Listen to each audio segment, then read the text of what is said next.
Welcome to Tales from World, where magic comes to life in every tale. Today's story is Cinderella. Once upon a time, in a land far, far away, there lived an amazingly beautiful girl named Cinderella.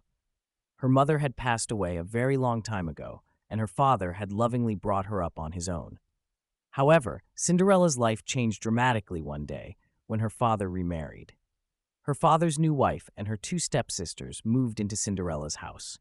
From the moment they met, Cinderella's stepmother couldn't stand the sight of her.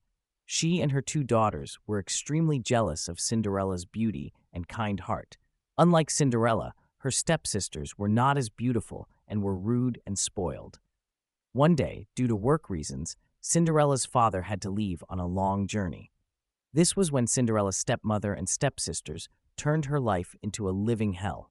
While Cinderella was in the garden, talking to her beloved birds, her stepmother approached her and said, "As of today, you will live in the attic. You will do all the housework, and I don't want you walking around in these clothes." Cinderella didn't know what to say. Helplessly, she did what she was told.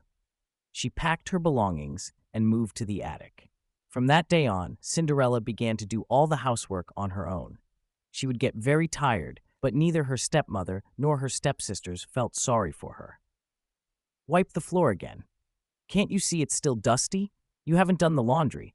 I have nothing proper to wear," her stepsisters would constantly yell. Cinderella had no friends other than the mice and the birds that came to her window.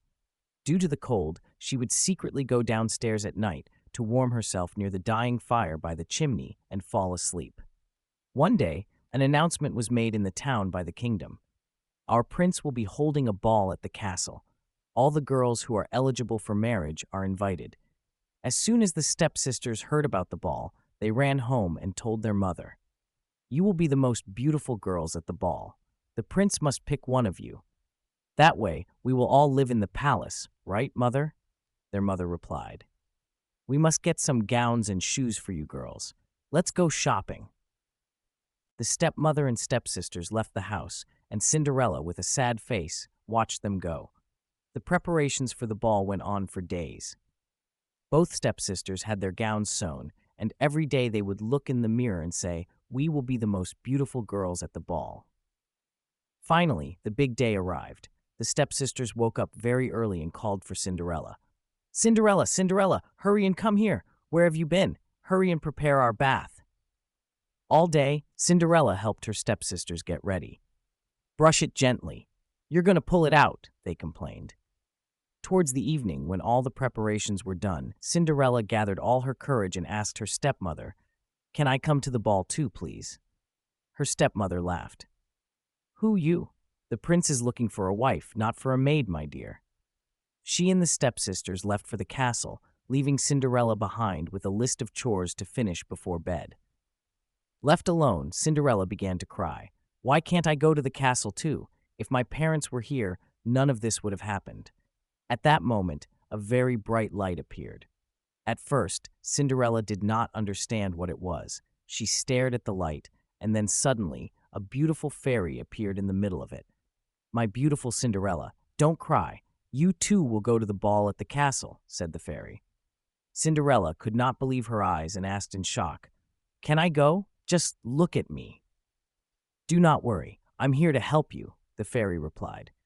"Now bring me a pumpkin and 7 mice." Cinderella did as she was told. She went to the kitchen and grabbed a big pumpkin, then went to the attic to get her mice friends and brought them down. With her magic wand, the fairy turned the pumpkin into a beautiful horse-drawn carriage. Then she turned to the mice. One of them became the driver, and the other 6 turned into beautiful white horses. Amazed, Cinderella watched the transformation. The fairy then touched Cinderella with her magic wand, and her old dress turned into a stunning ball gown, and her shoes became beautiful glass slippers. "I look like a princess," Cinderella exclaimed. "Now it is time to go to the ball, but remember, you must be home when the clock strikes 12. By then, everything will turn back to what they were," the fairy warned. Cinderella listened carefully, then hopped into the carriage and headed to the castle. Her mesmerizing carriage stopped in front of the castle. When Cinderella entered through the grand doors to the ballroom, all eyes were on her. She looked so beautiful and elegant. Her stepmother and stepsisters could not stop staring, not recognizing her at all. Suddenly, the prince appeared on the stairs. Cinderella stood out among all the young women at the ball. The prince fell in love with her at first sight.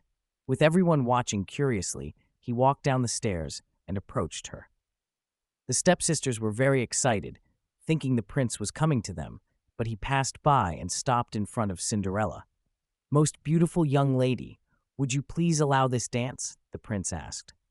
Cinderella nodded politely, and they began to dance amidst the curious looks of all the guests. She was so captivated by the music and the dance that she felt like she and the prince were the only ones in the ballroom. They danced non-stop all night long. Cinderella lost track of time until she noticed the clock was almost at midnight.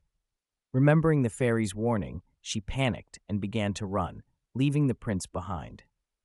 As she ran down the stairs of the castle, she dropped one of her glass slippers but didn't have time to retrieve it. When the prince went after her, he found the shoe on the stairs. "Find the owner of this shoe, even if you have to get all the girls in the kingdom to try it. Just find her," he ordered.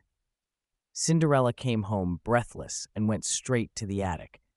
She thought about the wonderful night she had with the prince and knew she had fallen in love with him. But she doubted the prince would ever find her or recognize her if he did. The prince's men went door to door across the kingdom, but the shoe did not fit any of the girls. Eventually, they arrived at Cinderella's house. Excited, Cinderella tried to leave her room, but her stepmother locked her in the attic. "No, please stop. Open the door, please," Cinderella begged. Her stepmother laughed cruelly. "How pathetic. What would the prince have in common with you?" she mocked. The prince's men first tried the shoe on the skinny stepsister, but it was too small. Then the chubby stepsister tried, but her foot wouldn't fit at all. Cinderella's last hope was to try to escape through the window, but it was too high. She began to cry. Seeing her distress, her mice friends came to help. One slipped under the door and snatched the key from the stepmother, running back upstairs. Cinderella was overjoyed when she saw the key. She unlocked the door and ran downstairs. "How did you get out?" her stepmother exclaimed. "Please stop! I want to try the shoe too," Cinderella pleaded. The stepmother and stepsisters laughed hysterically, but the prince's men insisted. It is the prince's orders that every girl in the kingdom must try the shoe. When Cinderella tried the shoe on, everyone was in shock because it fit perfectly. "Young lady, are you the owner of this shoe?" one of the men asked. Cinderella nodded. "Please come to the palace with us," he said. Cinderella went to the castle and was taken before the prince. The moment he looked into her eyes, he knew she was the one who had danced with him that night. He held her hands. "I finally found you, my princess. Will you marry me?" he asked. With teary eyes of happiness, Cinderella accepted his proposal. They were married and lived happily ever after, with Cinderella's kindness and grace shining through, making her a beloved princess in the kingdom. Hi kids, it's me, Cinderella. I hope you enjoyed my story. You know, I had such an amazing adventure at the ball, and I met so many new friends. But guess what? I want to be friends with you too. My fairy godmother told me there's a magical way we can all stay connected and have more fun together. All you have to do is subscribe to the Tales from World channel and share our stories with your friends. That way, we can go on many more adventures together. Oh, and don't forget to click the bell icon. It's like my magical carriage. It will bring you new stories right to your home. So, what do you say? Let's be friends and share the magic of stories. See you soon.